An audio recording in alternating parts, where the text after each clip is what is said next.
Think back to the last time you tried something really difficult and you failed. What was the story you told yourself in that moment? Was it, well, that proves it, I'm just not good at this, I'm a failure? Or was it something more like, okay, that was hard, that didn't work, what can I learn from this so I can do better next time? According to the renowned Stanford University psychologist, Dr. Carol Dweck, your answer to that simple question reveals the single most important and powerful belief you have about yourself. It reveals your mindset. And in her groundbreaking and world-changing book, Mindset, The New Psychology of Success, she shows how this one simple belief is the secret key that unlocks the door to your own potential. This is not just a book about psychology, it is a deep philosophical inquiry into the two simple beliefs that shape our relationship with success and failure, with challenges, and with effort. And it is a practical, science-backed guide to how you can change your most fundamental beliefs and, in doing so, change your entire life. The Two Worlds, A Tale of Two Mindsets. The central, brilliant idea of the book is that there are two fundamental mindsets, two different ways that people think about their own abilities and talents.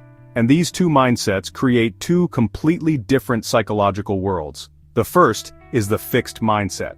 A person with a fixed mindset believes that their basic qualities like their intelligence or their talent are simply fixed traits. They believe that you are born with a certain amount and that's it. Your intelligence is like your eye color, you can't really change it.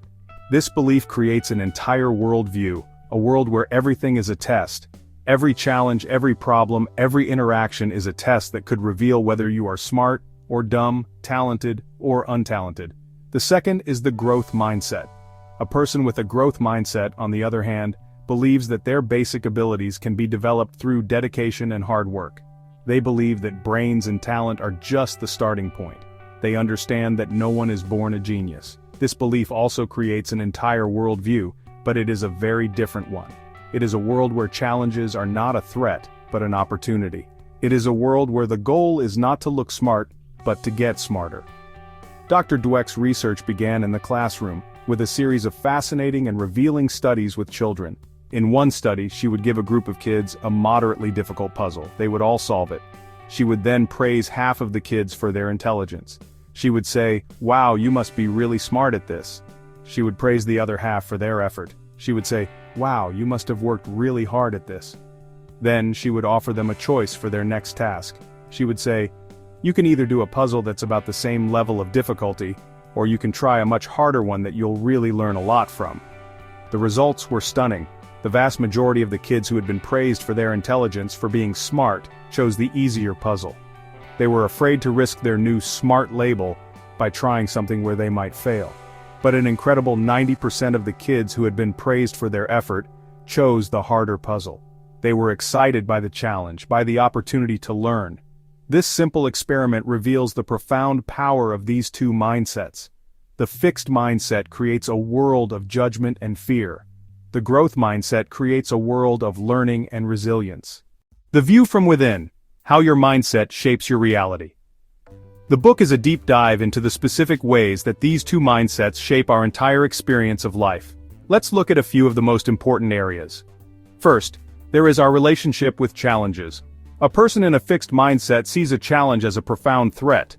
Because they believe their abilities are fixed, a challenge represents a risk of being exposed as a failure. If they try something hard and fail, in their mind it's a final, permanent judgment on their abilities. So, they avoid challenges. They stick to what they know they are good at. A person in a growth mindset, however, sees a challenge in a completely different light. For them, a challenge is an opportunity to grow, to stretch their abilities, to learn something new. They are not afraid of failing because they don't see failure as a final verdict. They embrace challenges because they know that's where the real learning happens. Next, there is our relationship with effort. This is one of the most counterintuitive and powerful parts of the book. The fixed mindset has a very toxic relationship with effort. The secret belief of the fixed mindset is that if you were truly smart or talented, you wouldn't have to try so hard. Effort is seen as a sign of weakness, a sign that you don't really have it. This is why so many gifted kids, who have been told their whole lives that they are smart, often fall apart when they encounter their first real challenge. They've never learned to value the process of hard work. The growth mindset, on the other hand, sees effort as the essential ingredient of success. They understand that even the greatest geniuses like Mozart or Einstein had to work incredibly hard to develop their abilities. They see effort not as a sign of weakness, but as the very thing that activates their intelligence and turns it into real skill. Then, there is our relationship with setbacks and failure. For the fixed mindset, a setback is a catastrophe. It is a personal and permanent indictment of who they are. When they fail, their inner voice says, "You see, I told you you were a loser." They get defensive, they make excuses, they blame others, and they often give up. For the growth mindset, a setback is simply a piece of information. It is valuable feedback. It is a natural and necessary part of the learning process. When they fail, their inner voice says, "Okay, that approach didn't work. What can I learn from this? What can I do differently next time?" They are resilient. They see failure not as a judgment, but as a motivation to work harder and smarter. And finally, there is our relationship with the success of others. The fixed mindset is often threatened by the success of other people. When they see a colleague or a friend succeed, they feel a sense of jealousy and envy. It feels like the other person's success somehow diminishes their own. The growth mindset, however, is inspired by the success of others. They see it as a source of information and inspiration. They think, "Wow, that's amazing what they accomplished. How did they do that? What can I learn from them?" They believe that if someone else can achieve something, it just proves that it's possible. The parent and the teacher. Where do our mindsets come from? So where do these powerful beliefs come from?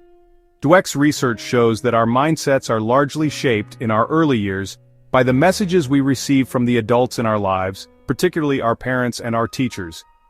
And one of the most powerful of these messages is the way we are praised. This is one of the most practical and important sections of the book, with profound implications for how we raise and educate our children. Dweck's groundbreaking research shows that the very common and well-intentioned act of praising a child's intelligence can be incredibly damaging. When you tell a child, "You are so smart," or "You are so talented," you are sending them a very clear message. You are telling them that their success is due to a fixed, innate trait. You are, in effect, handing them a fixed mindset, and the consequences of this can be devastating. Children who are praised for being smart become terrified of doing anything that might challenge that label. They stop taking risks. They avoid difficult subjects in school. And when they do inevitably fail at something, they see it as proof that they aren't so smart after all, and their confidence and their motivation can completely collapse. So what is the alternative? The research is incredibly clear. We should not praise the trait, we should praise the process. Instead of praising a child's intelligence, we should praise their effort, their strategies, their focus, their perseverance, and their improvement. So instead of saying, "You got an A on that test, you're a genius," you say, "You got an A on that test. You must have worked incredibly hard and used some really great study strategies. Tell me about them." Instead of saying, "You're a natural at that," you say, "I love the way you keep trying even when it's hard." This kind of process-based praise sends a completely different message.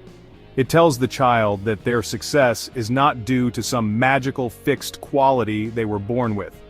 It tells them that their success is a direct result of their own actions, their own choices, and their own hard work. It teaches them that their abilities are in their own hands. It is the language that builds a growth mindset. The mindset in action, the real world. The second half of Mindset is a fascinating exploration of how these two different psychological worlds play out in every area of our lives. In the world of business, Dweck contrasts the stories of fixed mindset leaders with growth mindset leaders. The fixed mindset CEO is the genius with 1,000 helpers. They believe they are the smartest person in the room, and they surround themselves with people who will simply execute their brilliant vision. They are often threatened by talented subordinates, and they do not foster a culture of honest feedback. The company's success is entirely dependent on the genius of one person. The growth mindset leader, on the other hand, believes that potential is everywhere. They are not afraid to hire people who are smarter than they are. They create a culture of teamwork, of learning, and of constant improvement. They are not trying to be the hero of the story. They are trying to build an organization that can continue to grow and adapt long after they are gone. In the world of sports, the book is filled with inspiring stories of growth mindset athletes. The most famous of these is Michael Jordan, who was famously cut from his high school varsity basketball team. For a person with a fixed mindset, This could have been a devastating final judgment, but for Jordan, it was just feedback. It was motivation. He used that failure as fuel to work harder than anyone else, a practice that would eventually turn him into the greatest basketball player of all time. He embodied the growth mindset. And in our personal relationships, mindsets are equally powerful. A person with a fixed mindset often has a kind of happily ever after view of love. They believe that if a relationship is meant to be, it should be easy and effortless. So when the first real conflict or disagreement arises, they see it as a sign that the relationship is flawed, that their partner is not their soulmate, and they are quick to give up. A person with a growth mindset, on the other hand, sees a relationship not as a perfect, finished product, but as something that needs to be cultivated and worked on. They believe that a good relationship is about two people being committed to learning, to communicating, and to helping each other grow. They see conflict not as a sign that the relationship is doomed, but as an opportunity to understand each other better. The path forward. You can change your mindset. The final and most hopeful message of mindset is a simple one. A mindset is just a belief, and beliefs can be changed. You are not permanently stuck in a fixed or a growth mindset. At any point in your life, you can learn to see the world in a different way. Dr. Dweck provides a clear, 4-step path for this transformation. Step 1 is to simply learn to hear your fixed mindset voice. Start to pay attention to the thoughts in your head. When you face a setback, do you hear a voice that says, "You see, you're a failure"? That's the fixed mindset. Just learning to recognize it is a huge first step. Step 2 is to recognize that you have a choice. You do not have to believe that voice. You can interpret the exact same event in a different way. Step 3 is to talk back to the fixed mindset voice with a growth mindset voice. When the fixed mindset says you're a failure, the growth mindset can respond, "I'm not a failure, I'm learning. Failure is just a part of the process." And step 4 is to take the growth mindset action. Instead of giving up, you can ask, "What can I do differently next time?" And you can try again. One of the most simple and powerful tools for this is to add a single 3-letter word to your vocabulary. And that word is yet. The next time you find yourself thinking, "I'm not good at this," just add the word yet to the end of the sentence. "I'm not good at this, yet." The next time you think, "I don't understand this," add the word yet. "I don't understand this yet." This single word is a magical bridge. It transforms a statement of fixed failure into a statement of ongoing, hopeful learning. It is the language of a growth mindset. The ultimate message of mindset is one of the most optimistic and empowering in all of modern psychology. It is a book that gives us a new and powerful lens through which to see ourselves, our children, and our own incredible potential for growth.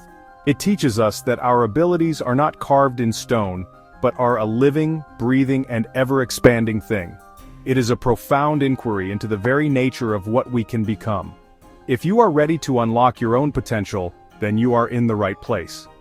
Welcome to Geeky Philosopher.